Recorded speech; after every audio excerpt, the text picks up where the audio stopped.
तो बेटा अपन अब चालू करते हैं इलेक्ट्रोमैग्नेटिक वेव, फिजिक्स का नेक्स्ट टॉपिक इलेक्ट्रोमैग्नेटिक वेव। तो देखो कैपेसिटेंस ये वगैरह, तो बताओ कैपेसिटेंस चार्ज क्या होता है CV, और ये dQ बाई dt, इसको मैं क्या लिख सकता हूँ dV बाय dt, राइट। और यही मेरा डिस्प्लेसमेंट करंट होता है, तो राइट C हो गया dV बाई dt। इसका dV बाई dt करो आप, ये रहा V note sine omega T का डिफ्रेंशिएशन क्या होता है, बोलो कॉस ओमेगा टी ना, ओमेगा आगे आ जाएगा और कॉस ओमेगा टी, तो ये आंसर आ जाएगा C ओमेगा, ओके। और V नोट तो आएगा ही, तो ऐसा सा ऑप्शन लग रहा है आपको, सेकंड ऑप्शन, ठीक है।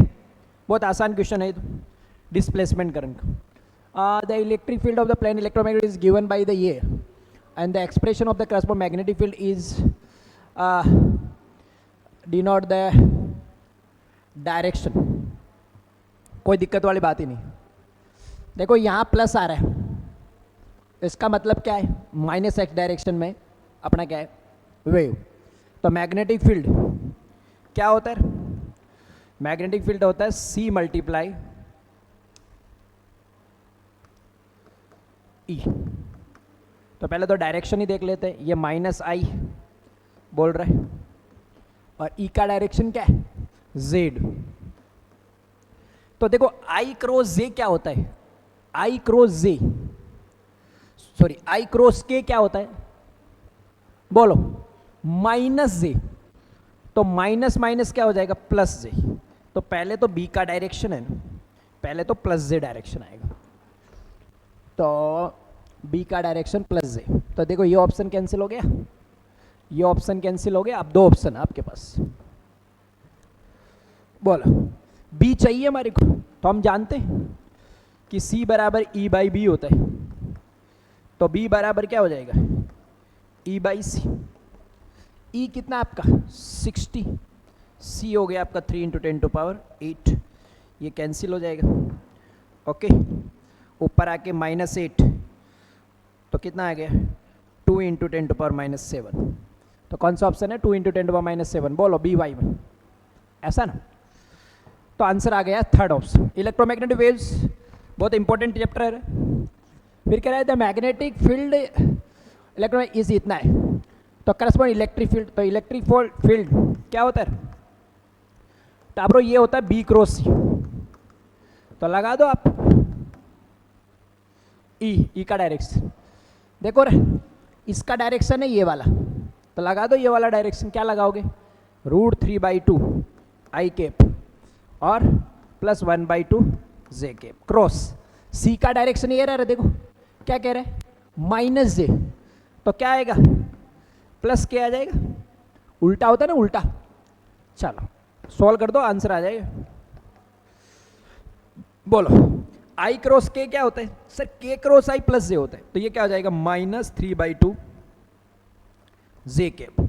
J क्रॉस K क्या होता है I, तो ये क्या हो जाएगा 1/2 I कैप। तो क्या आ जाएगा 1/2 I कैप -3/2 ये J।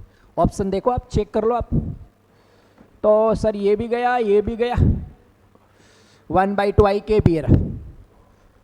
कोई दिक्कत वाली बात ही नहीं, बस सीधा फॉर्मूला लगाओ, और बाकी कोई दिक्कत ही नहीं, लगा दिया सीधा फॉर्मूला। चलो a plane electromagnetic wave the frequency 500 free space में x डायरेक्शन में जा रहा है, देखो पॉजिटिव x डायरेक्शन, ओके।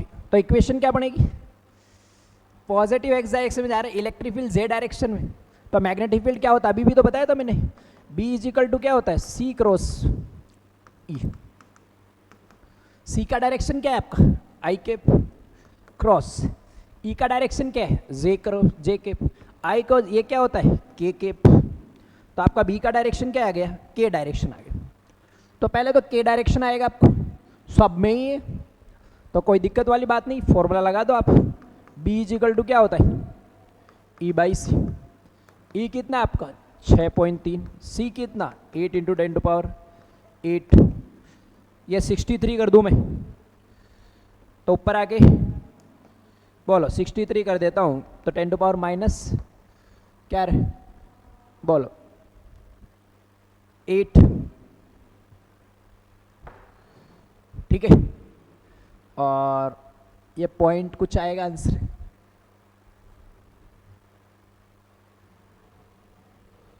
और वोल्ट पर मीटर, और फ्री स्पेस बोल रहा है ना, C बराबर E बाई बी, तो B बराबर E कितना है 6.3, सही बात है। और हाँ यार ध्यान नहीं देते अपन, 3 तो कितना आ गया बेटा 2.1 इंटू 10 टू पावर माइनस 8, ऐसा कुछ है ऑप्शन है सर यार। डायरेक्शन भी चेक कर लिया, ये तो अपन जानते ही रहे।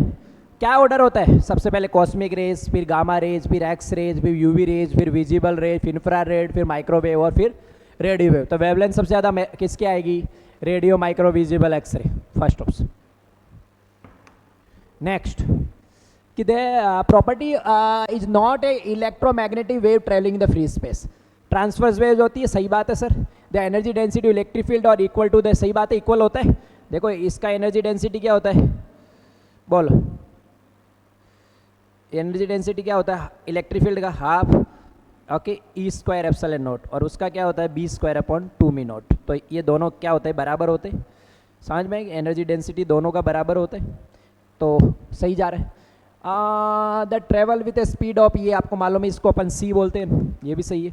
They originate from charge moving in the uniform speed, गलत, बराबर है। इलेक्ट्रोमैग्नेटिक वेव कब जनरेट होती है, असल रेट चार्ज पार्टिकल होता है, तो यूनिफॉर्म से नहीं होगा भाई, तो ऑप्शन आपका यही गलत हो गया। An electromagnetic wave transporting energy in the negative z direction. Okay. At a certain point and a certain time, the direction of electric field of the wave is along positive x direction. तो magnetic field बोला है, तो magnetic field का formula अभी भी बताया मैंने, C cross क्या होता है E। आपका C का डायरेक्शन क्या है, नेगेटिव, तो माइनस के केप हो गया, सही बात है क्या हो गया, माइनस के क्रॉस। E का डायरेक्शन क्या बोला, बोलो पॉजिटिव वाई एल, बोलो रे के क्रॉस जे क्या होता है, minus I minus minus plus I, तो आंसर आएगा positive L, direction of X. बहुत आसान है। The electric field of a electromagnetic wave is the free space, इतना associate magnetic field is the कितना, अभी बताया आपको मैग्नेटिक फील्ड का फॉर्मूला क्या होता है, बस आप लगाए जाओ। देखो कितना आसान क्वेश्चन बना देते हैं इसको। सी का डायरेक्शन देखो बेटा, सी कहाँ है आपका, ये रहा, देखो ये है सी डायरेक्शन, मतलब 3i cap plus 4j cap, ये हमारा सी हो गया। क्रॉस ई डायरेक्शन देखो आपका 4i माइनस 3j केप, ये हो गया, लगा दो, कोई दिक्कत ही नहीं। आई को आई से मल्टीप्लाई करो, सॉरी आई को आई से नहीं, आई को जे से करो।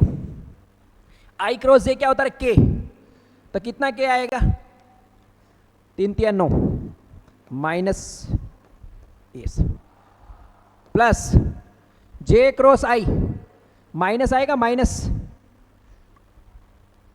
16 ना,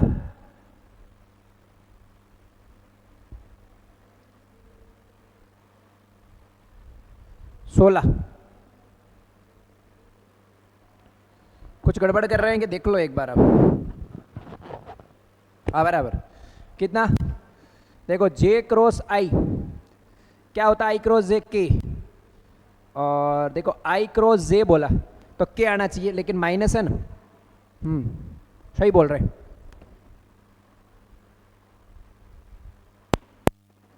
हाँ बराबर, तो वेक्टर फॉर्म में कितना आंसर आ रहा है आप क्या बताओ,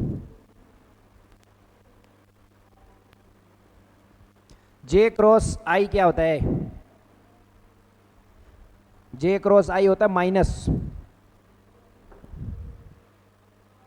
हाँ कितना माइनस का 16i के, तो देखो यहां से कितना हो गया बोलो आप, माइनस का 25 के केप, ऐसा आ रहा है, हाँ माइनस का 25 के केप आ रहा है आपका वेक्टर फॉर्म। चलो तो आपको मैग्नीट्यूड चाहिए तो स्क्वायर करके रूट कर दो, ठीक है। तो 25 के पा रहा है,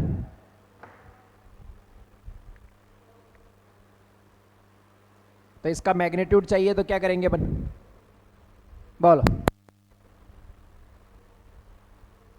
तो पहली बात तो के पा रहा है, माइनस के पा रहा है, तो माइनस वाला ऑप्शन देखो आप, प्लस वाला कैंसिल कर दो।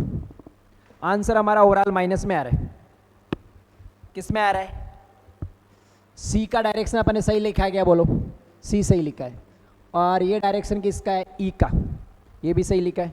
3i + 4j, 4i और 3j।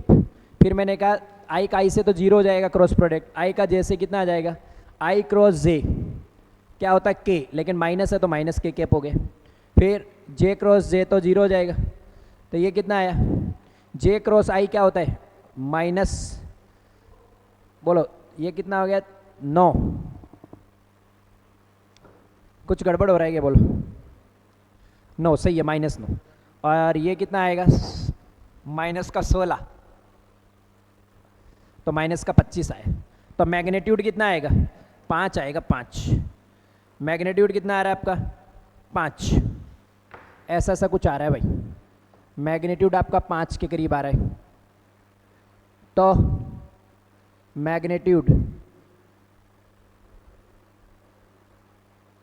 ओके, तो एक ही ऑप्शन है।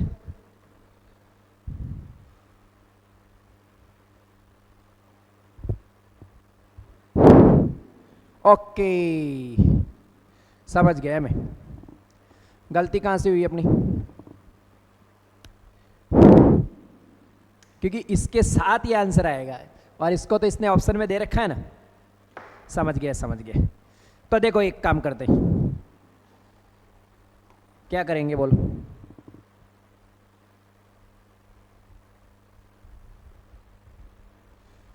देखो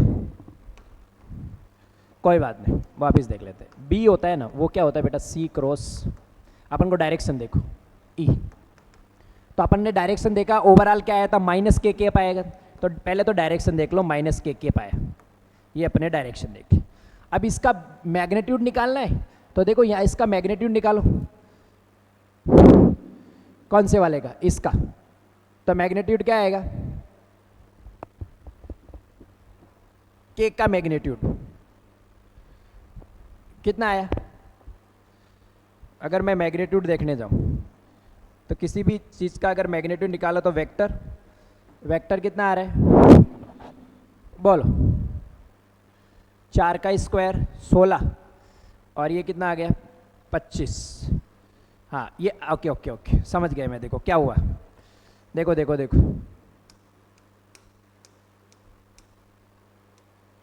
अभी अपन ने सोल्व किया था, कितना आया था, -25 के कैप, ये आ गया, आया।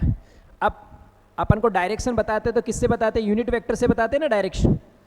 तो देखो मैं क्या इसको ऐसा लिख दूं कि बी यूनिट वेक्टर क्या होता है, मैग्नीट्यूड कितना, 25 के, ठीक है, अपॉन ये बी ओके।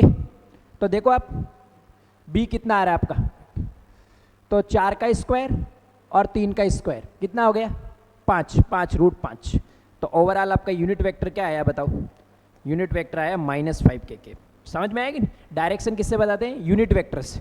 तो ये अपना देखो, ये वेक्टर फॉर्म में ये वैल्यू आया अपने पास, ये वैल्यू आया, ये और यूनिट वेक्टर क्या होता है, वेक्टर अपॉन मैग्नीट्यूड। ये वेक्टर लिख दिया 25, और इसका मैग्नीट्यूड, बी का मैग्नीट्यूड, केवल बी का मैग्नीट्यूड, तो बी का मैग्नीट्यूड कितना आएगा, 5। तो ओवरऑल वैल्यू क्या आएगा, -5 के। तो आंसर कौन सा आया अपने पास, फर्स्ट ऑप्शन। वापिस देख लो, कुछ नहीं किया, ये फॉर्मूला लगाया, इससे अपन देख रहे हैं कि ऐसा कुछ आ रहा है। समझ में आएगी मेरी बात, समझना आप, ऐसा कुछ आ रहा है ओके। दोनों को मल्टीप्लाई कर रहे हैं, तो अगर अपन दोनों को मल्टीप्लाई कर रहे हैं तो ऐसा कुछ आ रहा है ओके।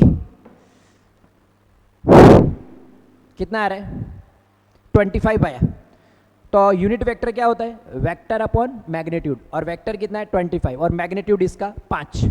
मैग्नीट्यूड 5 कैसे आएगा, देखो 4 का स्क्वायर 16, 3 का स्क्वायर 9, कितना हो गया 25 का रूट कितना आएगा, 5। तो इस वजह से ये ऑप्शन बन गए। चलो आ जाओ नेक्स्ट।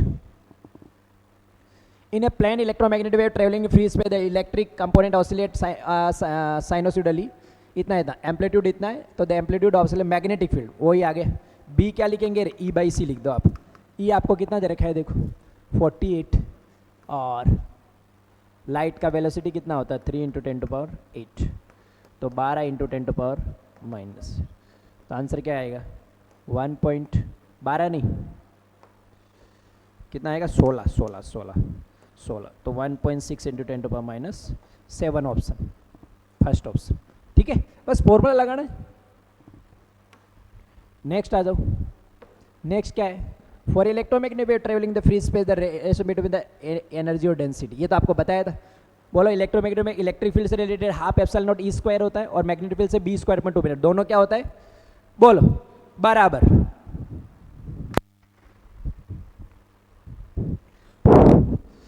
तो आंसर कौन सा आ जाएगा, फोर्थ. नेक्स्ट देखो आप, a parallel plate capacitor made the circular plate is being charge such that the surface charge density on its plate is increase. क्यों बढ़ा रहे हो, एट कांस्टेंट रेट. देखो ये बताओ, the magnetic field arising the displacement current is. देखो क्या हो रहा है, आप चार्ज बढ़ा रहे हो, तो चार्ज बढ़ा रहे हो तो मैग्नेटिक फील्ड लाइंस भी बढ़ेगी, और मैग्नेटिक फील्ड लाइंस बढ़ेगी तो दो प्लेटों के बीच में जो मैग्नेटिक फील्ड लाइंस है वही किसको बताती है अपन को, डिस्प्लेसमेंट करंट को. तो वो डिस्प्लेसमेंट करंट भी क्या होगा, इंक्रीज होगा. तो ऐसा option zero, non zero with the maximum at the okay imaginary cylindrical surface connecting the periphery of the plate. Okay, zero नहीं आएगा, नॉन जीरो आएगा क्योंकि वो बढ़ेगा. चलो नेक्स्ट आ जाओ. An object is place the medium of the reflective index कितना है, इलेक्ट्रोमैग्नेटिक वेव इंटेंसिटी इतना है, फॉल और normally on the object it absorb the completely the radiation of pressure. तो याद रखना ऑफ द ऑब्जेक्ट, तो ये रेडिएशन प्रेशर होता है बेटा I/C होता है. आई कितना दे रखा है अपन को 6 × 10⁸, और ये 3 × 10⁸. तो आंसर कितना आ गया, 2 आंसर है. क्या आंसर आएगा, याद रखना प्रेशर क्या होता है, अगर एब्जॉर्ब कर ले तो I/C, और अगर रिफ्लेक्ट कर दे तो 2I/C. ये फॉर्मूला याद रखना. एब्जॉर्ब कर ले तो I/C, I मतलब इंटेंसिटी, C फॉर लाइट. ठीक है. Next, UV rays, microwaves. Okay, ये किसके लिए, तो अपने पास को पता है, क्या पता है कि चलो देखो visibility in the diagnostic tools, communication, radar, इसमें क्या यूज़ की जाती है, माइक्रोवेव्स यूज़ की जाती है क्या. ओके ठीक है. फिर ए का सेकंड वाटर प्यूरिफिकेशन. ओके, फिर बी का फर्स्ट एक्सरे डायग्नोस्टिक पर्पस. हाँ, और ये इम्प्रूव विजिबिलिटी ऑफ, हाँ बराबर. तो इसका ये आ जाएगा, ये 2 का फर्स्ट कर लो, ये वाटर प्यूरिफिकेशन कर लो, इसका ये कर लो. तो ऐसा कौन सा ऑप्शन लग रहा है अपन को, ए का सेकंड, बी का फर्स्ट, सी का थर्ड, डी का फोर्थ, सेकंड ऑप्शन. ये तो यूज में है, एनसीईआरटी में लिखा हुआ सीधा. A source of component to the capacitors due to decrease its operating frequency. बताओ, और कैपेसिटर की क्या होता है 1/2 πf और सी. क्या कह रहे हैं, फ्रीक्वेंसी आप कम कर रहे हो, तो ये वाला वैल्यू क्या हो जाएगा, ऐसा ही बोला ना, हाँ ये बढ़ जाएगा.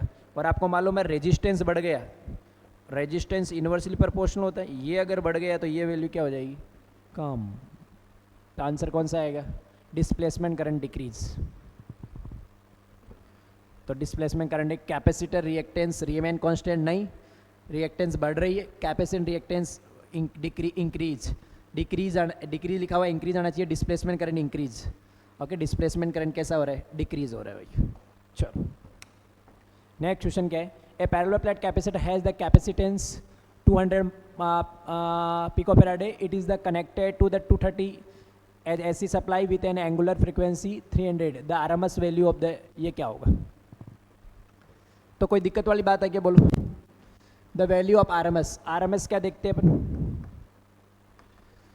कितना सप्लाई दे रखा है अपन को, कनेक्टेड टू इतना 230, और रेजिस्टेंस कितना है, रेजिस्टेंस निकालो उससे. तो रेजिस्टेंस क्या होगा, XC = 1/2 ओमेगा एल, ओमेगा कितना दिया 300 और सी हो गया आपका 200। पिको फेराडे जाके ऊपर जाके कितना हो जाएगा, बोलो ऊपर जाके कितना हो जाएगा 12। तो ये 4 कैंसिल, 10/100/6 ऐसा कर लो। 4 ना, तो 6 हो गया आपके पास। ये आ गया हमारा x, तो लिख दो यहाँ 100/6 और 10⁻6, तो क्या आया -6। ओके 1010 2.3 और 2.3 को 6 से मल्टीप्लाई कर दो आप। ओके कितना आएगा 13.8, तो आंसर आया 13.8 माइक्रो एम्पियर। ये आंसर आ गया अपना, बस समझ में आएगी। और आपको मालूम है डिस्प्लेसमेंट करंट और कंडक्शन क्या होता है, सेम ही होता है। तो ऐसा ऑप्शन देखो 13.8 13.8, तो कौन सा ऑप्शन आ गया। अरे डिस्प्लेसमेंट करंट और कंडक्शन करंट क्या होती है, सेम, खत्म हो गया। नेक्स्ट इसी में ये आ गया अपना इलेक्ट्रोमैग्नेटिक वेव हो गया। अब अपन देखते हैं एसी, एसी देखते हैं, एसी अल्टरनेटिंग करंट। तो अल्टरनेटिंग करंट देखो अपने, ठीक है। तो ओवरऑल आपको इलेक्ट्रोमैग्नेटिक वेव को थोड़ा अच्छा तरीके से करना है बेटा, क्योंकि ये एग्जाम को बहुत टच कर रहा है ये चैप्टर। और सिंपल आपको केवल देखो 2 ही चीज़ें यूज हो रही है, एक तो डायरेक्शन पता होना चाहिए। 3 फॉर्मूले रट लो आप। कौन कौन से फॉर्मूले रटोगे, C = E cross B, B = C cross E और E = B क्रॉस C।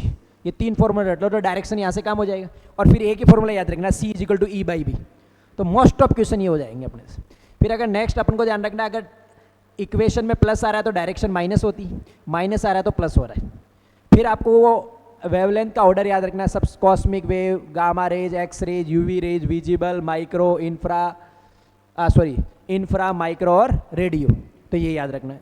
तो केवल इतनी बातें आपको याद रखनी है। 2 क्वेश्चन एग्जाम के इसमें से आते हैं, समझ में आई, कंपल्सरी। तो ये बातें आपको दिमाग में रखनी, ठीक है। चलो आ जाओ, चलते हैं। देखो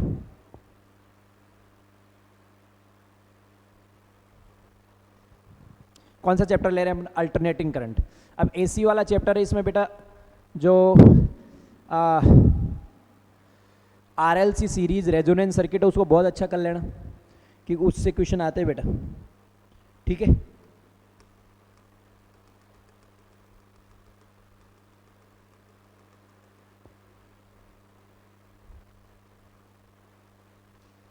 ये क्या कर दिया आपने,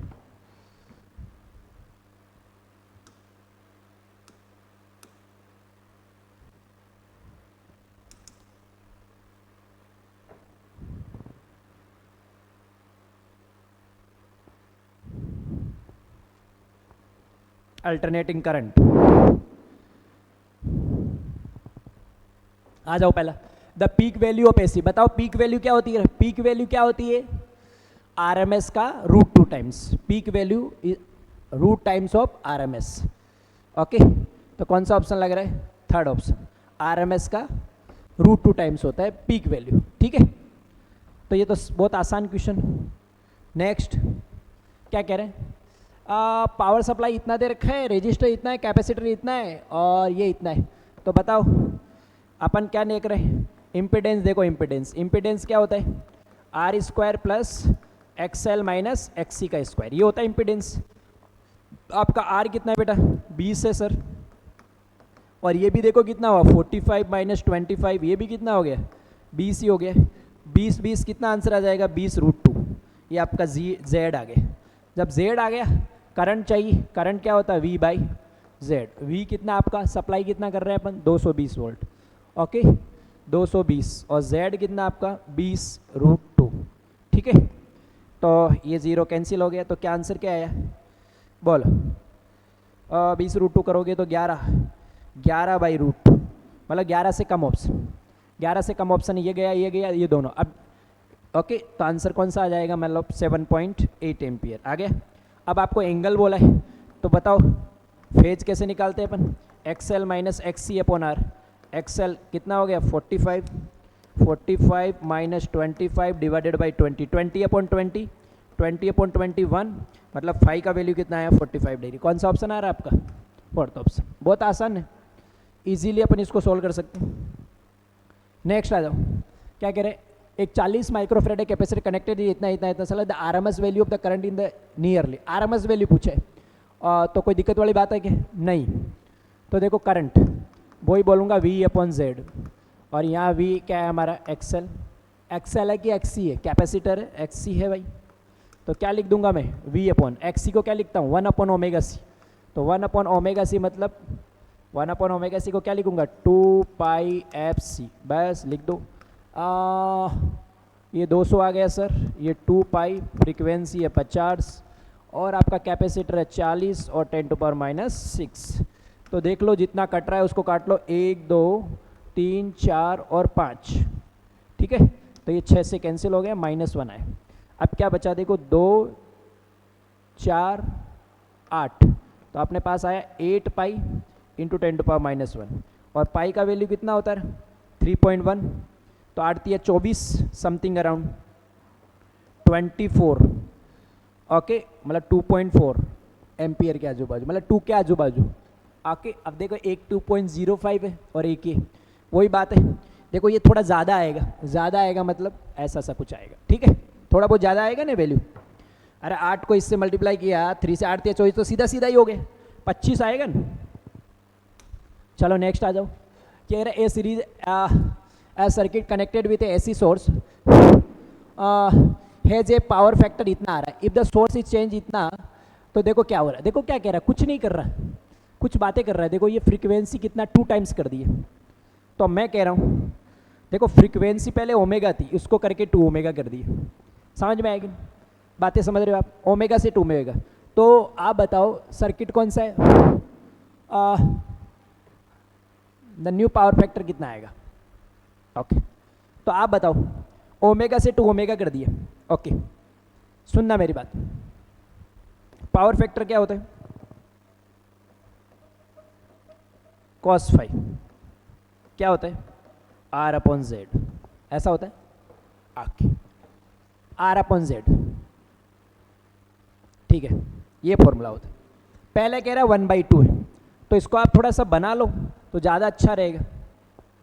क्या ये R है, ये मान लो अपना LR सर्किट है ना, LR, ये L है, ये R है, तो ये Z बनेगा, समझ में। यहाँ आप R अपॉन XL भी बोल सकते हो सीधा, सॉरी नहीं बोल सकते ना, Z बोलेंगे, हाँ।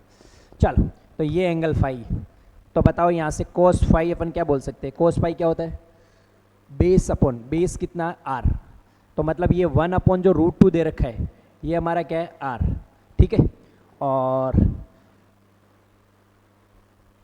Z होता है, मतलब Z का वैल्यू कितना दे रखा है √2, यहाँ से अपन को ये पता लगा कितना दे रखा है, R का वैल्यू 1 है और Z का वैल्यू क्या है √2, ओके। अब क्या कह रहे हैं कि हम 2 गुना कर दिया अपन ने, तो चेक कर लो आप, सुनना मेरी बात। अब अपन जानते हैं, देखो यहाँ से फॉर्मूला क्या होता है, R upon √R² plus XL। अब देखो R में तो कोई चेंज नहीं कर रहा, XL में चेंज होगा, क्यों, क्योंकि अगर ओमेगा से 2 ओमेगा होगा तो XL भी क्या हो जाएगा 2XL हो जाएगा। तो ये तो पहले वाली केस आ गए, ये पहले वाला केस में हमारे को ये बोल रहे, क्या बोल रहे,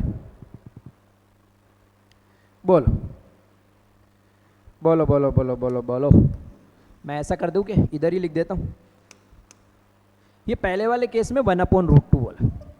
अब देखो क्या करें, 2 ओमेगा कर रहे हैं, तो मैं नेक्स्ट cos फाई डेज बोलूंगा, तो R तो उतना ही रहेगा, 1 ही रहेगा, प्लस 1 का स्क्वायर, XL क्या हो जाएगा 2XL, 2XL का स्क्वायर कितना हो गया 4XL हो गया, बात समझ में आएगी।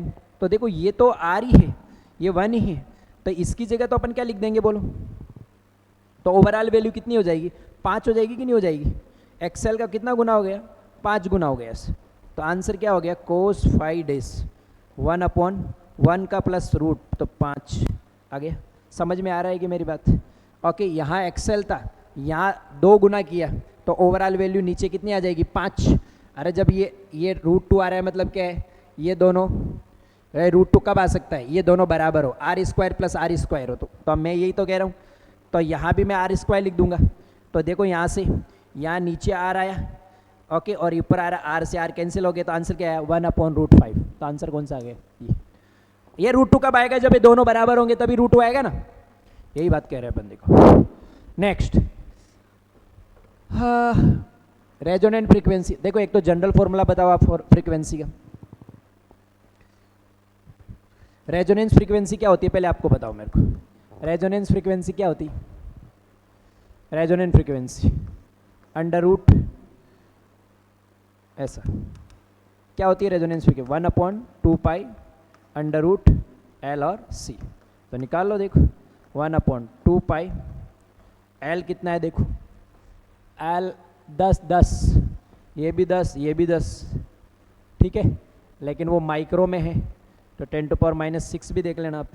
तो ओवरऑल 10⁻⁻4 आ गया, ऊपर जाके कितना हो गया 100/2π, मतलब कितना आंसर आ गया 50/π। ये कौन सा आ गया, रेजोनेंस फ्रीक्वेंसी। समझ में आएगी। और ये तो रेजोनेंस फ्रीक्वेंसी आ गया। और ऐसा कह रहा है कि जनरली कौन सी फ्रीक्वेंसी आ रही, तो इसमें जनरल ये फॉर्मूला लगा दो, ओमेगा = 2πf। तो हमारे को पता लगे ओमेगा कितना दे रखा है, 100 दे रखा है, ये 2π और f, तो f का वैल्यू वही आंसर आ रहा है 50/π। दोनों का आंसर क्या है, सेम। जो हमारा इनपुट फ्रीक्वेंसी है वो और रेजोनेंट फ्रीक्वेंसी है, दोनों क्या रहे हैं, सेम रह रहे हैं, दोनों क्या रह रहे हैं, सेम। चल, एक 10 microfarad capacitor is connected to the इतना source as show in the figure, the peak current in the circuit is nearly. Peak current पूछा रहा है अपन को, पीक करंट। तो देखो ये तो आरएमएस डाटा है ना, तो पीक करंट कैसे निकालेंगे, करंट वही बोलेंगे अपन V/Z। पीक करंट बोल रहा है तो पीक डाटा लिखना, ये आरएमएस डाटा है, तो ये 210 / √2। और Z देख लो, Z केवल क्या है इसमें, हाँ, तो Z क्या आ जाएगा आपका, बोलो Z 10 माइक्रोफैराड है, तो यहाँ आ जाएगा, देखो यहाँ देखो XC को क्या लिख दूंगा मैं, 2πfc लिख दो, 210 √2 2π।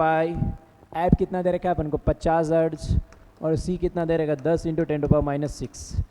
देखो 1 2 3, ठीक है, और इन दोनों का 4 0 कैंसिल कर दिया मैंने। अब मेरे पास क्या क्या बचा, देख लो। अब इसको 0.2 कर देता हूँ, तो 6 का 6 ही कैंसिल हो जाएगा, पूरा कैंसिल हो गया। अब मेरे पास क्या बचा, 1.4 × 3.14 × 0.2, ठीक है। ये 0.2 देखोगे तो कितना आ जाएगा, बोलो 0.7 / 3.14, 7 × 21, ओके, कितना रहे,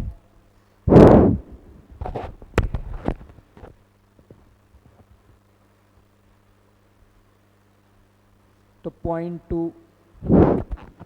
देखो आप कुछ गड़बड़ तो नहीं कर रहे, द पीक वैल्यू करंट की पूछी है अपन को, तो ये तो मेरा आरएमएस वैल्यू है, तो ये 210 √2 किया बराबर, फिर XC आता है तो 2πfc कर दिया, ये भी बराबर किया, 210 √2 2π, ऐप कितना 50 10 माइक्रोफैराड है, सही लिख रहे। मैंने 6 0 कैसे काटा, 1 काटा, 2 काटा, इन दोनों का 3 काटा, ये 4 और 5 और 6। अब मेरे पास √2π बचा, √2π मैंने देखा, और ये वैल्यू कितना है 0.2, तो 0.2 बोल रहा है,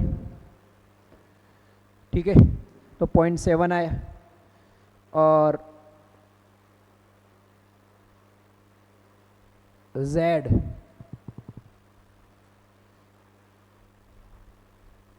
हाँ, तो एक काम करो ना आप, इस √2 को रहने दो, आरएमएस आंसर ही आने दो, फिर लास्ट में कर लेंगे अपन।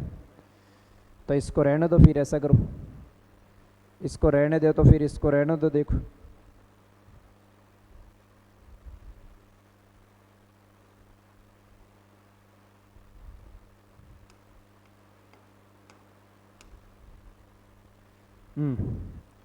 तो कितना आया, 0.6 आंसर आया, कितना आंसर आया? 0.6। ये IRMS आया, तो पीक वैल्यू क्या होती है? IRMS और 0.6, ये मेरा पीक वैल्यू आ जाएगा। तो सॉरी क्या 0.6, √2 टाइम्स, मतलब √2 टाइम्स, तो 1.4 और 0.6, तो कितना आया? 14। ओके, 0.93 एम्पियर आंसर आ गया। कौन सा आंसर आ गया? Second option. आ गया समझ में? एक ही काम करना है, देखो ये RMS वैल्यू आ रहा है, अब लास्ट में अपन को क्या बना देना है? √2 टाइम्स कर देना है, मैक्सिमम वैल्यू निकाल लेनी। फिर क्या कह रहे हैं? करंट ये दे रखा है, RMS वैल्यू करंट का RMS वैल्यू कितना आ जाएगा? ये तो मैक्सिमम वैल्यू, तो करंट का RMS वैल्यू क्या आ जाएगा? जो आपका मैक्सिमम वैल्यू है उसका √2 टाइम्स। मैक्सिमम वैल्यू कितना है? 100√2, उसका √2 टाइम्स, √2 से √2 कैंसिल हो गया और 100 एम्पियर आ गया। ठीक है, चल फिर फ्रीक्वेंसी, तो फ्रीक्वेंसी तो देख लो आप, ये कितना आ रहा है? ओमेगा का वैल्यू ये आ रहा है, तो ओमेगा इज इक्वल टू आपके पास आ रहा है 100 पाई, तो मैं इसको 2 पाई एफ से अगर कर दूँ तो 100 पाई, पाई से पाई कैंसिल, 2 ये आ गया 50, तो फ्रीक्वेंसी कितना आया? 50 हर्ट्ज। तो आंसर देख लो आप, 100 और 50, तो 100 और 50 कौन सा ऑप्शन है? फोर्थ ऑप्शन है। चल नेक्स्ट क्या कह रहे हैं? ए मोटर ऑपरेटिंग इतना इतना करंट इतना, इफ द एफिशिएंसी इतना है, तो then loss of the power, तो कोई दिक्कत वाली बात ही नहीं। एफिशिएंसी क्या होती है? आउटपुट अपॉन इनपुट, ये होता है एफिशिएंसी। ठीक है, तो पहले आपको जो डाटा दे रखा है, ए मोटर ऑपरेटिंग 100 वोल्ट ड्रॉ और करंट इतना आ रहा है, इतना, तो आप पावर निकाल लो। P इज इक्वल टू क्या होता है? VI। ये 100 आ गया और ये 1 आ गया, मतलब आपका पावर जो ऑपरेट हो रहा है वो कितने पे आ रहा है? 100 पे। ठीक है, 100 वाट। बस अब कुछ नहीं, आपको आउटपुट निकाल लेना है। ये कितना % बोल रहा है? अरे बोलो 91, तो ऐसा आ गया 0.916, और आउटपुट पावर हमारे को देख लो आप, इनपुट कितना आपके पास? 100, तो आपका आउटपुट पावर कितना आया? 91.6, तो चेंज कितना है? लॉस कितना है पास? 100 माइनस 91.6, मतलब 8.4 के आजू बाजू। तो कौन सा ऑप्शन आएगा?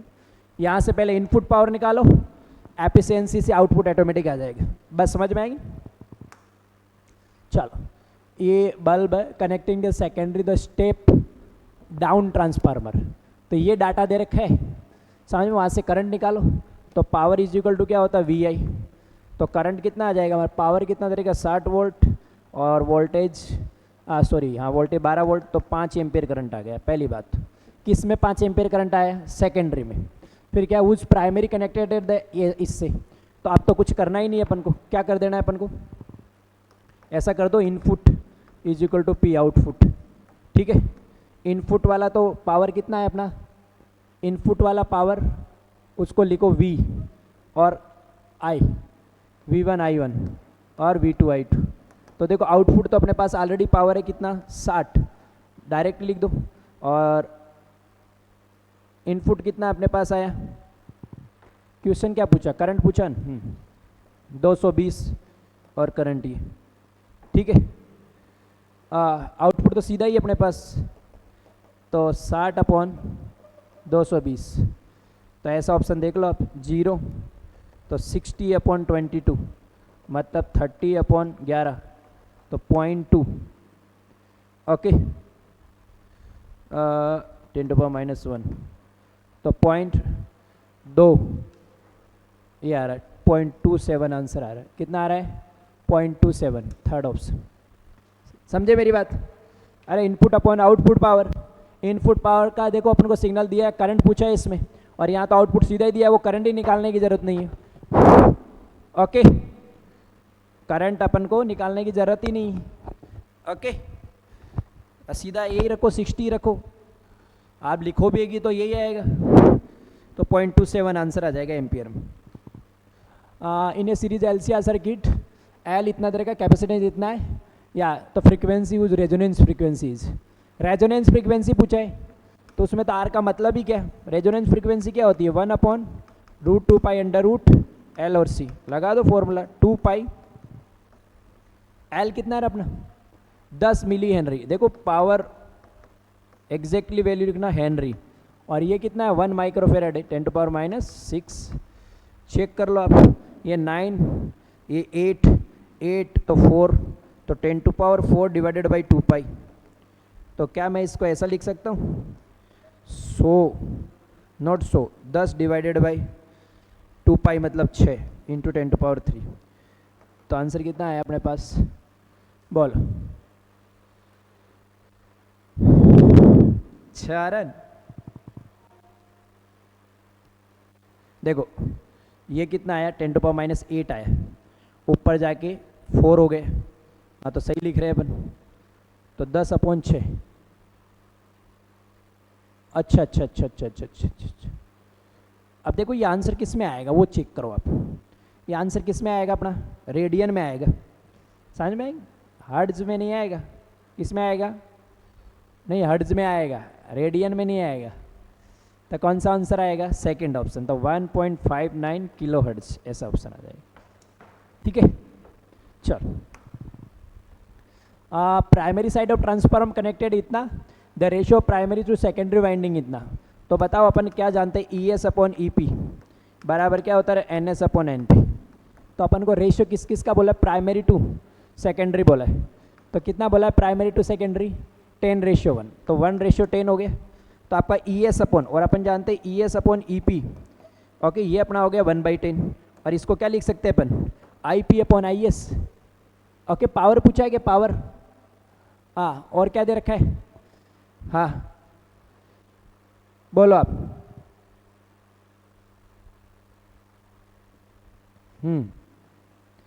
तो आप सीधा निकाल लो, आप आपको क्या दे रखा है प्राइमरी में दे रखा है, तो सेकेंडरी में निकाल लो आप। तो सेकेंडरी क्या हो जाएगा 230 डिवाइडेड बाई 10 मतलब 23 वोल्ट आंसर आ गया। अब पावर पूछा है अपन को, कौन सा पावर पूछा है the power consume in it, कितना पावर कंज्यूम्ड होगा इस, तो लगा दो क्या दिक्कत है पावर V²/R 23 × 23 और R कितना बोल रहा है 46, तो ये आ गया 2, तो पावर कितना आया 12.5 की 11.5 11.5। कौन सा ऑप्शन है सेकंड ऑप्शन। ठीक है पहले इससे अपन रेशियो निकाला, वहां से ES निकाला और पावर क्या लिख दिया V²/R सीधा। एन अल्टरनेटिंग वोल्टेज इतना है apply to the purely resistant load इतना, the time taken for the current rise from half to the peak values. Okay क्या बोला half to the peak value. देखो क्या कह रहे अर्धा मूल्यથી મહત્તમ મૂલ્ય સુધી વધવા માટે लागतो समय जनाओ। तो चेक कर लो आप, देखो आप ऐसा करो आप, अपन जानते हैं ऐसा होता है। तो देखो क्या कह रहे हैं अर्धा थी महत्तम मूल्य तक, ये पूछ रहा है अपन को। तो अपन जानते हैं करंट क्या होती है I0 sin ω/t, ऐसा होगा। अच्छा V0 तो बोल ही रहा है अपन को, सही है सही है। V = 200 sin 100π और t।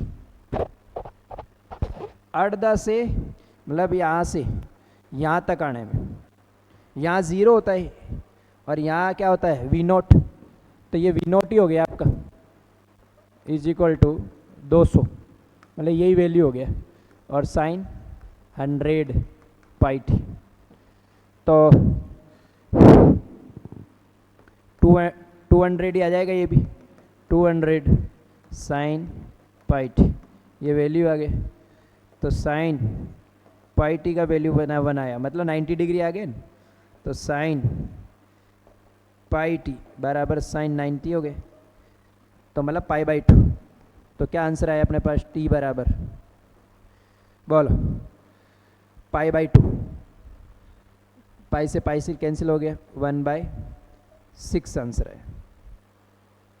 सही चल रहा है?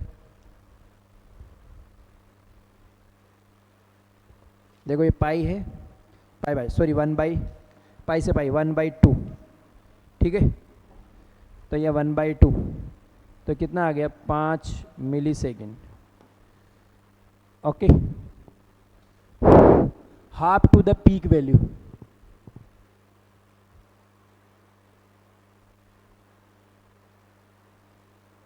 इसमें ऐसा कुछ लग रहा है, मिस है कुछ, ऐसा बोल रहा होगा हाफ टू पीक। या तो ऐसा करो, पहले यहाँ से यहाँ निकालो, फिर यहाँ से यहाँ निकालो। तो ये तो अपना एक ही टाइम आया अभी, कितना रे T2 कितना आया 5 मिली सेकेंड। एक पहले हाफ तक, फिर हाफ तक, फिर हाफ से लेके पीक वैल्यू तक, ऐसा। ओके, तो फिर ऐसा करो, एक तो ये इक्वेशन लगे, दूसरा इक्वेशन ये लगाना पड़ेगा v = v0 और साइन वही कितना रहे 100πt। तो इसमें एक और चीज़ है,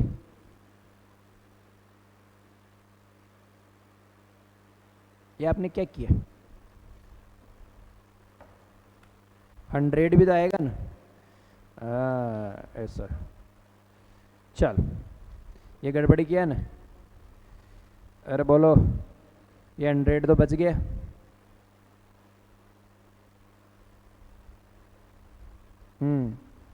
इधर 100 बच गया, 100 बच गया ना, जैसे इधर 100 बचा है अपना 100π। चलो कोई बात नहीं, हो गया 100π, तभी तो वो आंसर है।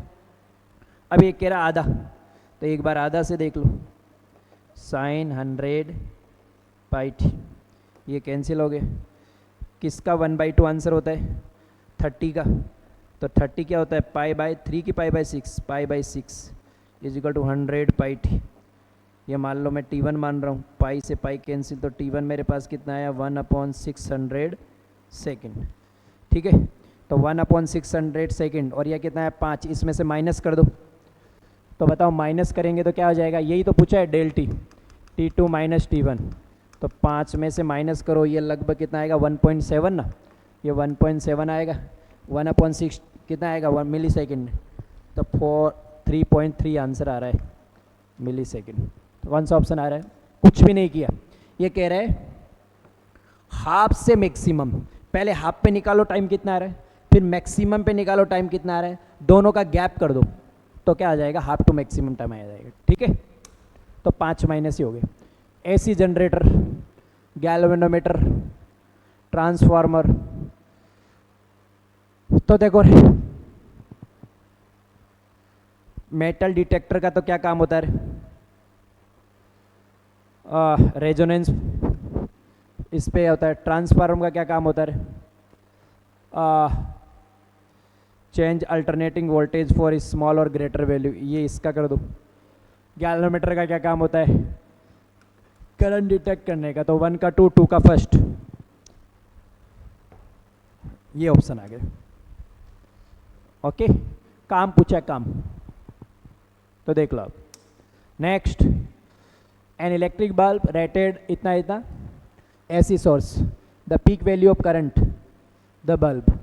तो कोई बात नहीं, वहाँ से रेजिस्टेंस निकालो। रेजिस्टेंस क्या होता है V² बोलो P, तो V कितना हो गया 220, 220 डिवाइडेड बाय पावर कितना बोला 100, ये लो। तो अपने पास रेजिस्टेंस कितना आया, रेजिस्टेंस कितना आया बोलो 22 ओम। ये आगे अपन को करंट पूछा है, कितना वोल्टेज अप्लाई कर रहे हैं 220। देखो 220 आरएमएस वोल्टेज दे रखा है अपन को, और अपन को पीक वैल्यू ऑफ करंट पूछा है, तो क्या करूँगा 220√2, और ये आ गया देखो 22 से 22 कैंसिल हो गया आपका, तो 10√2 डिवाइडेड बाय 22, तो ये कैंसिल हो गया 1.4 डिवाइडेड बाई 2.2, तो आंसर कितना आ जाएगा 0.64 आंसर आ गया। तो कौन सा आंसर आ जाएगा 0.64। मैक्सिमम करंट पूछा है, इसलिए आरएमएस का √2 टाइम्स किया मैंने। मैक्सिमम करंट पूछा है, ध्यान रखना। चलो नेक्स्ट क्वेश्चन, कह रहा है in a series LCR circuit the capacitance is change from C to 4C to keep the resonance frequency unchange the new inductance. बोलो रेजोनेंस फ्रीक्वेंसी क्या होती है आप बताओ। 1/√LC। तो कह रहा है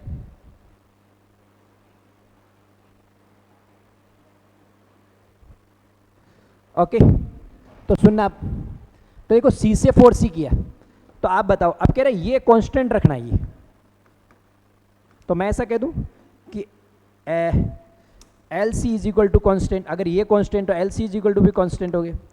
तो मैं ऐसा कह दूं कि L1C1 बराबर L2C2, ये L बोल रहा है ये C बोल रहा है, ये 4C ले गया, कितना 4C, तो ये C से C कैंसिल हो गया।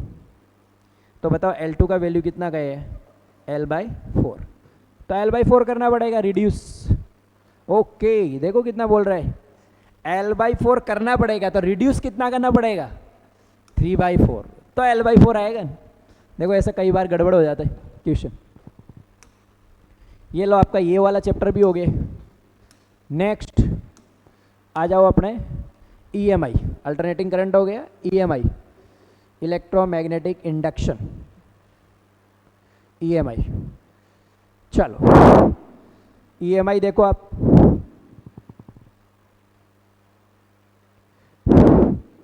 EMI देखो पहला क्वेश्चन था सेल्फ इंडक्टेंस ये इतना बोल रहा है, तो चेंज इन द एनर्जी, देखो चेंज इन द एनर्जी पूछे, तो चेंज इन एनर्जी क्या लिखूंगा मैं हाफ एल, देखो जनरल एनर्जी का फॉर्मूला क्या था हाफ LI², तो मैं लिखूंगा I2 का स्क्वायर माइनस I1 का स्क्वायर, तो लगा दो हाफ एल, अपने पास सीधा नहीं तो अपन जानते E बराबर L di/dt होता है कि नहीं होता है, तो निकाल लो। E कितना दे रखा है अपन को 25 वोल्ट, L यहाँ से निकालो, करंट में चेंज कितना दिया 15, और कितने सेकंड में 1 सेकंड में, तो आपके पास L का वैल्यू कितना आया 5/3, ऐसा वैल्यू आ गया 5/3 वैल्यू आ गया, तो 5/3 और करंट 25 का स्क्वायर 625 और 15 का स्क्वायर लो 100, तो कितना वैल्यू आया आपके पास 25 का स्क्वायर 625 और ये 1, तो 5/6 और 525, तो ऐसा देख लो आप 525 से थोड़ा सा कम, तो 525 से थोड़ा सा कम कौन सा आ रहा है ये वाला ऑप्शन, 525 से थोड़ा सा कम आना चाहिए, तो ये वाला ऑप्शन आ रहा है। ठीक है चलो नेक्स्ट क्या कह रहे हैं, एक स्क्वायर लूप है, ये रेजिस्टेंस है, मैग्नेटिक फ्लक्स इतना है, if the plane is perpendicular to the direction of the magnetic field, मतलब क्या हो गया प्लेन परपेंडिकुलर है तो एरिया का डायरेक्शन और मैग्नेटिक फील्ड का डायरेक्शन क्या हो गया सेम, तो फाई इज इक्वल टू क्या होता है BA, phi is equal to BA cos 0, तो BA आ जाएगा, B कितना बोल रहा है B 0.5, और स्क्वायर प्लेट है तो क्या होगा L², ओके तो L² होगा तो कितना हो गया 1 मीटर का स्क्वायर मतलब 1 का स्क्वायर, तो आंसर कितना आ गया 0.5 वेबर, आंसर आ गया 0.5 वेबर। ठीक है 0.5 वेबर ये आंसर आ गया, तो कौन सा ऑप्शन आ गया 0.5। ठीक है चलो नेक्स्ट तीसरा क्वेश्चन क्या कह रहे हैं, इसको दूर लेके जा रहे हैं अपन, तो लेंस क्या कहता है दूर जाता है तो जाने नहीं देना है, मतलब नॉर्थ जा रहा है तो बनाना क्या है यहाँ साउथ बनाओ साउथ। अब देखो साउथ बना रहा हूँ मैं, सुनना मेरी बात, ऐसा देखो ऐसा साउथ बना रहा हूँ साउथ, तो ऐसा कर रहा हूँ मैं ऐसा, बात समझना आप, इस तरीके से मैं कर रहा हूँ, मतलब नीचे से ऊपर की तरफ, नीचे से अगर ऊपर की तरफ कर रहा हूँ, सुनना मेरी बात, तो देखो यहाँ कौन सा नॉर्थ बन रहा है, दूर जा रहा है तो जाने नहीं देना, मतलब साउथ बनाना है साउथ, ओके। और अगर मेरे को नॉर्थ यहाँ क्या बन जाएगा साउथ बन जाएगा, दूर जाता है तो जाने नहीं देना है मतलब साउथ, तो क्या कहना है साउथ बन रहा है, मतलब देखो करंट किधर से किधर आ रही है, ऐसे करके ऐसे आ रही है, नीचे की तरफ आ रही है करंट, तो करंट क्या हो जाएगा A to B, तो इसमें तो हो गया A to B, ये साउथ जा रहा है पास में आता है तो आने नहीं देना है, तो इधर भी क्या बन जाएगा, क्या बनाए साउथ ही बनाना पड़ेगा, साउथ बना रहे अपन, देखो इधर साउथ बना रहे अपन, तो इधर ऑटोमेटिक नॉर्थ बन जाएगा। अरे इधर साउथ, तो दूसरी साइड में क्या बनेगा, नॉर्थ। तो नॉर्थ क्या आएगा, अंदर से, तो अंदर से मतलब करंट क्या हो जाएगी, D2C। तो A2B और D2C आंसर आएगा, A2B और D2C first option. Lenz law से करना है, मतलब a uniform magnetic field point for act perpendicular to circular disc, इतना the disc is having the uniform angular velocity. तो बताओ अगर घूम रहा है ऐसा, तो EMF का फॉर्मूला क्या होता है, half B omega L square या R स्क्वायर, जो भी, सब कुछ वैल्यू दिया आपको। B कितना दिया आपको, देखो 0.4, ओमेगा कितना दिया आपको, कितने से घूम रहा है वो,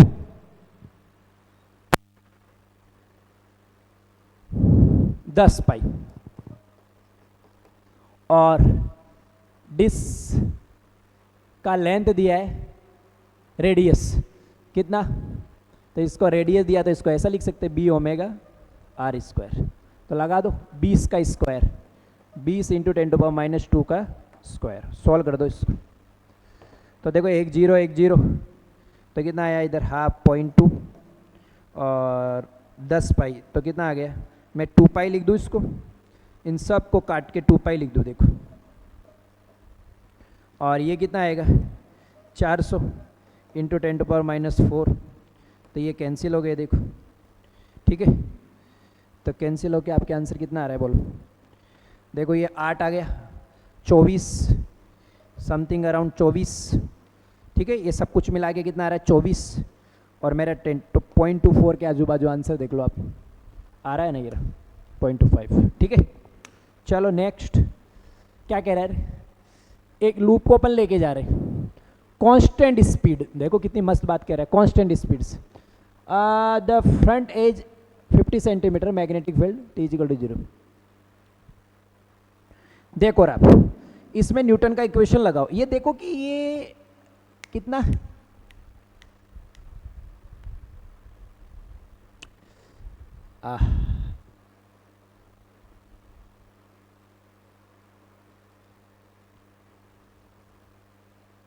कितना डिस्टेंस कवर कर रहा है।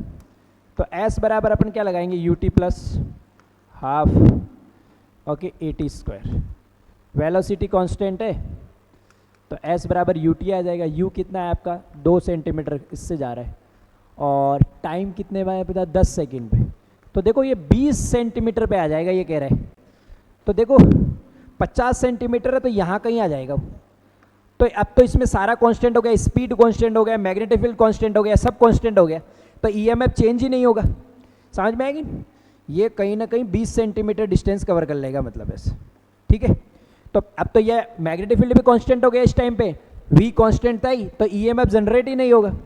समझ में आएगी नहीं, क्योंकि EMF जनरेट को कैसे क्यों होता है, एरिया चेंज हो रहा हो, फील्ड चेंज हो रहा हो, करंट चेंज हो रहा हो, एंगल चेंज हो रहा हो, यहाँ कोई संभावना ही नहीं बन रही। तो आंसर क्या बोलोगे आप, 0 आंसर है इसका। नेक्स्ट क्वेश्चन क्या कह रहे हैं, two conducting circular loop A and B, same plane है, देयर ये, तो म्यूचुअल इंडक्टेंस, तो अपन जानते हैं फाई = क्या होता है, BA, ओके, क्या होता है BA। तो सुनना, मैं किसी एक में ये ऐसा लिखना है, फॉर्मूला क्या होता है सेंटर पे रिंग का, μ0I/, बोलो बोलो क्या लिखूंगा, 2 पाई, नॉट 2 पाई, सेंटर में 2B, क्या 2B, एरिया क्या होगा पाई और A स्क्वायर, ठीक है। और यहाँ लिख दूंगा मैं M और I, MI, M और I से I कैंसिल हो गया, तो M का वैल्यू क्या है आपके पास, μ0 पाई A²/2B। तो ऐसा ऑप्शन देख लो आप, ये ठीक है। फॉर्मूला सीधा याद है, सेंटर पे मैग्नेटिक फील्ड क्या होता है, μ0I/2R, यही फॉर्मूला लगाया, एरिया लगाया, ठीक है। आ जाओ, इलेक्ट्रोमैग्नेटिक सिस्टम था, डायमेंशन बताओ L और T की, ओके। किस किस का रेशियो है बताओ रे, इलेक्ट्रिक फ्लक्स क्या होता है EA, मैग्नेटिक फ्लक्स क्या होता है, मैग्नेटिक फ्लक्स BA, दोनों का रेशियो बोला है भाई। ये तो E/B और E/B तो C होता है, और C का डायमेंशन क्या होता है M0, L1 और T-1, तो पता लग गया, M तो 0 आएगा, एल पे पावर 1 आएगा और टी पे पावर कितना आ जाएगा -1, तो 1 और -1 पहला ऑप्शन। बहुत आसान क्वेश्चन। अरे ई बाई भी लाइट की वेलोसिटी होती है ना, और वेलोसिटी का यूनिट तो ये होता है।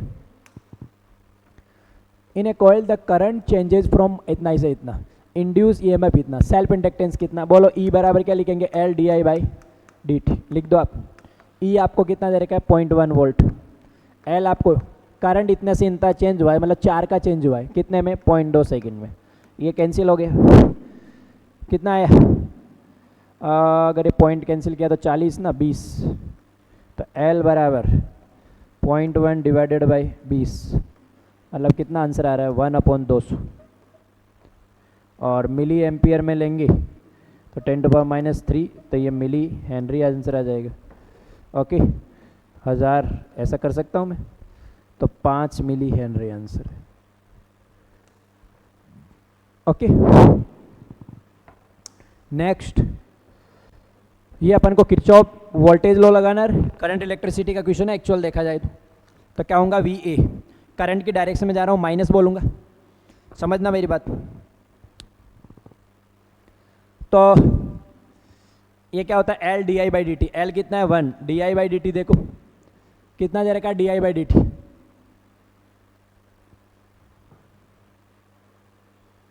रेट बोल रहा है ना 1।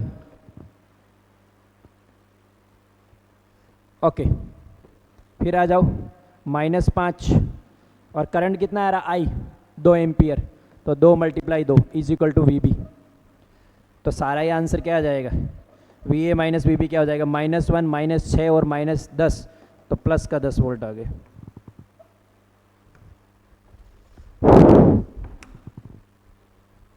नेक्स्ट आ जाओ, ये तो ईएमएफ का फॉर्मूला देखो रे, क्या कह रहे हैं, कंसिडर I1 और I2 are current flow in the simultaneously in 2 near by, 2 coil में अपन करंट फ्लो कर रहे हैं, तो एक तो आएगा सेल्फ इंडक्टेंस की वजह से, एक आएगा म्यूचुअल इंडक्टेंस, सेल्फ की वजह से क्या आएगा बोलो -L D I by D T, और सामने वाले में करंट फ्लो किया इस वजह से उसमें आ रहा है, तो आप देख लो ऐसा ऑप्शन।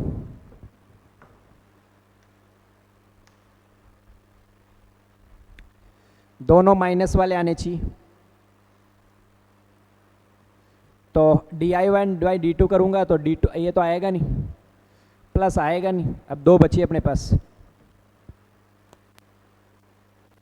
ये I1 नहीं आएगा, दूसरे में करंट फ्लो करने की वजह से पहले वाले में आता है, तो I2 आएगा, तो ये ऑप्शन आ गया। अब देखो क्या कह रहे हैं, एक साइकिल का व्हील है घूम रहा है, बताओ साइकिल का व्हील घूम रहा है तो क्या फॉर्मूला लिखते हैं अपन, हाफ बी ओमेगा, और जो भी रोड बन रहा है उसका L², हाफ आ गया, बी आपका दे रखा है 0.1, ओमेगा आपको कितने में दे यार 10, लेंथ कितनी है 0.5 मतलब 5 × 10⁻⁻1 का होल स्क्वायर, तो ये आ गया आपका 1/2 मतलब 25/2 × 10⁻², तो आंसर कितना आया 12.5 × 10⁻², मतलब 0.125 वोल्ट, ऐसा ऑप्शन देख लो, है ना। फॉर्मूला ही लगाना है। आ जाओ नेक्स्ट, एक कॉइल है, व्हेन द चेंज इतना,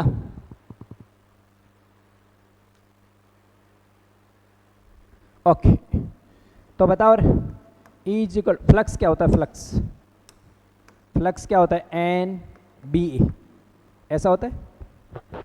अब EMF पूछा है अपन को, तो d∅ और dt करूँगा मैं, तो N तो किस में चेंज हो रहा है, B में चेंज हो रहा है, ओके E और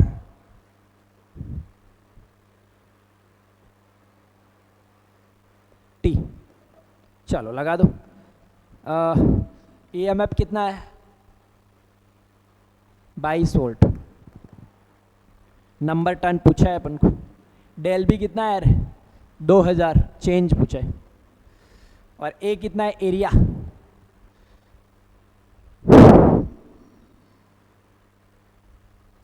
क्या है एक्चुअल में कोयल, तो कोयल का एरिया पाई और r², r कितना है रेडियस, पॉइंट डायमीटर है तो 0.1 का स्क्वायर मतलब 10⁻², मतलब 10⁻⁴ आ जाएगा, ठीक है, अब कैंसिल कर दो 1 2 और पॉइंट, तो आपका एन कितना आया 22/0.2 इंटू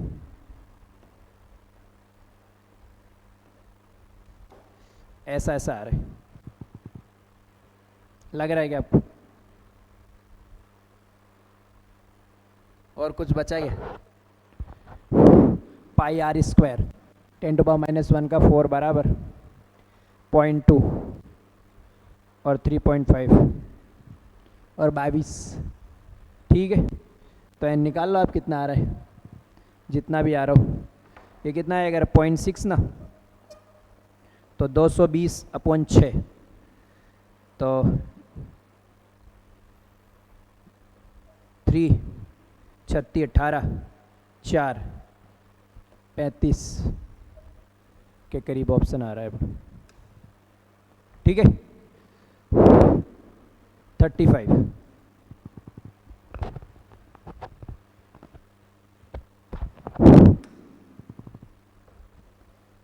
क्या कह रहा है, rectangular magnetic field moving in uniform field. देखो यूनिफॉर्म फील्ड में कर रहा है, अब यूनिफॉर्म फील्ड में जहाँ कांस्टेंट स्पीड से जा रहा है तो ईएमएफ में चेंज ही नहीं होगा टाइम के साथ, क्योंकि दोनों वैल्यू तो कांस्टेंट है, तो चेंज ही नहीं आएगा। ये क्या कह रहे हैं, म्यूचुअल इंडक्टेंस। अभी भी तो बोला था अपने M I is equal to क्या होता है, बस लगा दो म्यू नॉट अंदर वाले का अपन बाहर वाले का, ठीक है।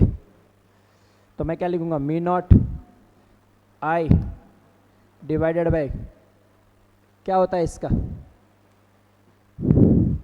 4R मारी है ना, तो वायर है सीमित लंबाई की,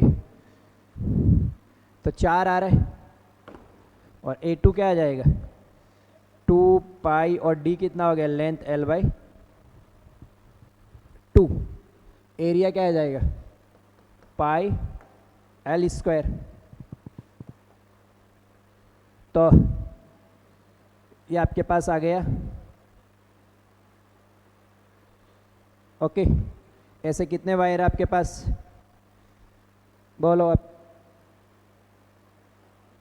देखो क्या हो रहा है, देखो ये ऐसे मैं बोलूँगा ऐसे, तो एक सीमित वायर, ये एंगल कितना आ रहा है 45 ना, तो जनरली हमारे पास मैग्नेटिक फील्ड का फॉर्मूला क्या होता है, म्यू नॉट आई और 4 पाई, ऐसा फॉर्मूला होता है क्या, 4 पाई, बोलो आर, और साइन 45 का वैल्यू कितना हो गया 1/√2, और 1/√2 1/√2 कितना आ जाएगा 2√2, ओके। ये भी 1/√2 प्लस 1/√2, तो वैल्यू कितना आ जाएगा म्यू नॉट आई, और लेंथ कितनी है ये वाली लेंथ L/2 4 L/2, और ये 1/√2 1/√2 कितना आ गया 2√2 ना, तो ओवरऑल वैल्यू कितना आया √2।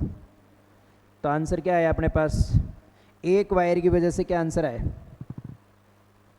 बोलो आप। ये 2 आया, एक वायर की वजह से आया हमारे पास, देखो एक वायर की वजह से √2 आया, ऐसा आया, हाँ। तो आप ऐसा करो, एक वायर की वजह से मैग्नेटिक फील्ड हमारे पास आया ऐसा, तो ऐसे कितने वायर आपके पास, 4 वायर है, 4, तो 4 से मल्टीप्लाई कर दो, 4 वायर है ऐसे, तो 4 मल्टीप्लाई, तो आपके पास ये आ गया 2√2, ओके। एम और आई से आई कैंसिल हो गया, तो फॉर्मूला क्या है mu not pi L², okay, और क्या आ जाएगा बोलो पाई L। तो कौन सा ऑप्शन आ रहा है, नहीं ये वाला, ठीक है। क्या किया, कुछ नहीं किया, बोलो वायर की वजह से मैग्नेटिक फील्ड क्या होता है mu naught I over 4 pi R sine θ1 प्लस साइन θ2। तो पहले एक वायर का फॉर्मूला लगा के निकाला अपने, एक वायर की वजह से कितना आ रहा है बोलो आप, √2 म्यू नॉट आई, क्या आ रहा है √2 म्यू नॉट आई 2 पाई L, तो ये देखो √2 म्यू नॉट आई 2 पाई L, ऐसे 4 वायर है, तो वैल्यू रख दिया अपन, आंसर आ गई। The magnetic energy stored in the inductor for, ये तो बताओ एनर्जी क्या होती है, half L I square. L कितना बेटा, एल कितना 4 -6, करंट कितना 2, 2 से 2 कैंसिल हो गया, तो 4 माइक्रो जूल आंसर आ गया। चल हो गया। तो बेटा ये फिजिक्स का सेकंड लेक्चर ख़त्म हो गया अपना।